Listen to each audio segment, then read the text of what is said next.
It's been a long time coming, but we finally got forward progress on this basement refinish.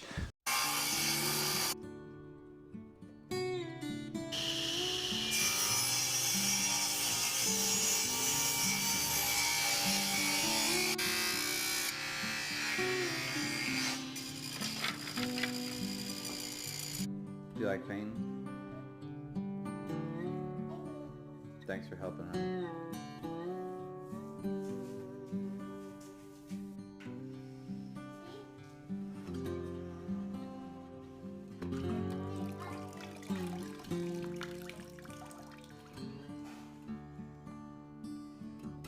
So we're getting the slat ceiling all installed here, one piece at a time. I'm going to take a real quick overview to take a look at what's underneath here before we cover this all up. That way maybe we can remember. If we go over here, we have the main service panel. All the wires running down through this floor joist here.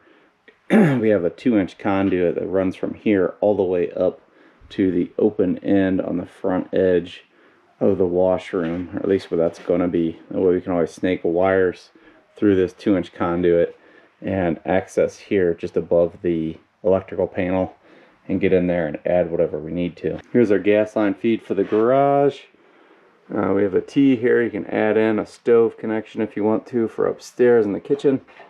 And it continues on this way, and anywhere there's a connection to extend the pipe, there's a T, so you can add in another fixture at that point.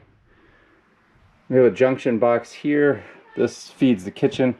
This is going to have to get removed and moved up. Relocate the kitchen drain, kitchen supply lines, this gas line, and then any electrical component that was hanging down. Also had to redo the heater ducts. This far one here that feeds upstairs into the kitchen, that was dropped down right around in here. And as you can see, we stuffed it up inside of the floor joist and completely reconfigured it from that way forward. This one here is one we added. This will feed this room here right at this window. So electrical wise, we got that junction box. We have that junction box.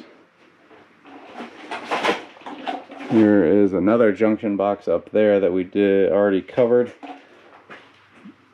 Up inside here is the power for this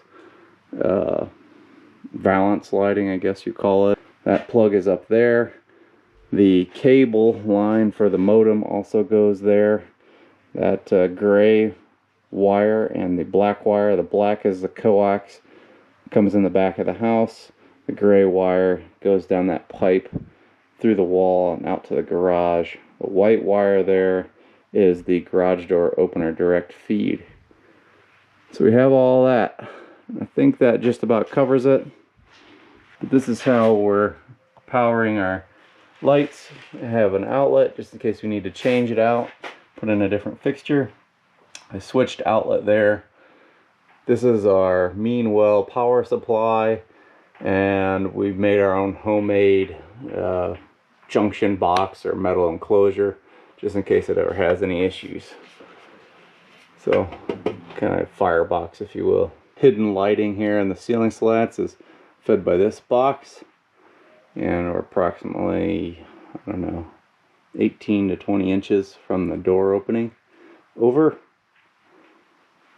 and that'll also go up there and feed the other hidden light that we're going to put in the ceiling on this side. This is just a temporary work light here.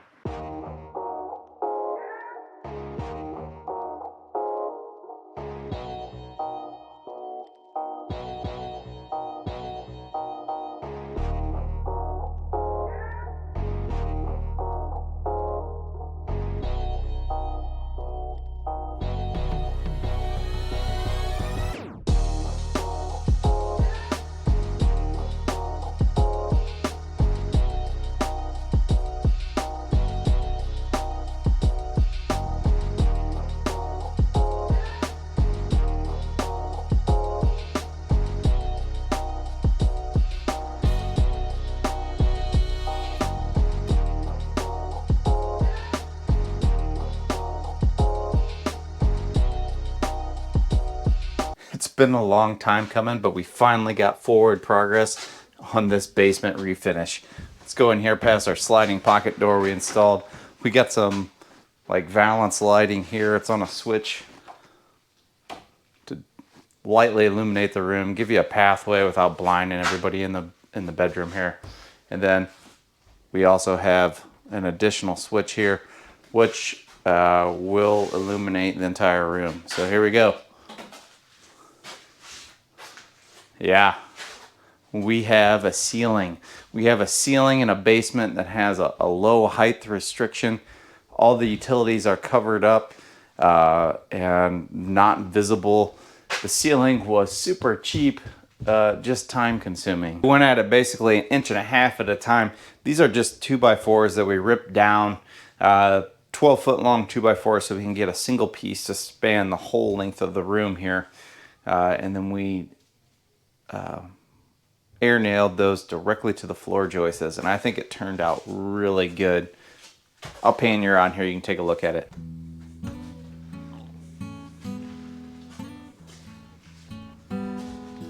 The 2x4 slats are whitewashed and they're spaced with a 1/4 inch gap.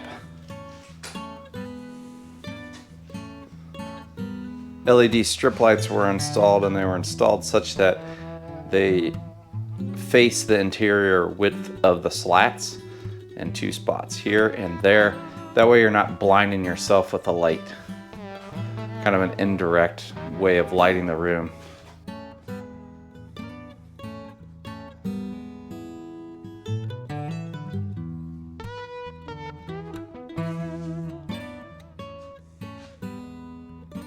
The ceiling is finally in. All we need is some trim work, and the floor in this bedroom project will finally come to an end. We started this, studding this wall up when 2x4s, just 8-footers, were over $7 a board. That was just crazy. Kind of put the damper on the project. Time slipped through the cracks, it got put on hold, and here we are, we have the ceiling. Super stoked about this, and this is an awesome idea if you want a cheap and easy solution for a basement ceiling that has low height restrictions. We couldn't really put a drop ceiling in here, and if we went with something custom, we'd always be stuck with, oh no, I need to replace something, I need to take something down. Then you're stuck, do I have a spare? Do I have something? Here, we just rip another 2x4, whitewash it, and boom, boom, boom. Couple wire brad nails, and we're back in business with a brand new replacement piece. Meets my price point too. These 2x4s were 12-foot long, and they were definitely less than what the 8-footers were when we started this project. If you like this video, don't forget to give me a thumbs up, leave your questions and comments in that section below, and don't forget to punch that subscribe button. We got a ceiling. Oh yeah.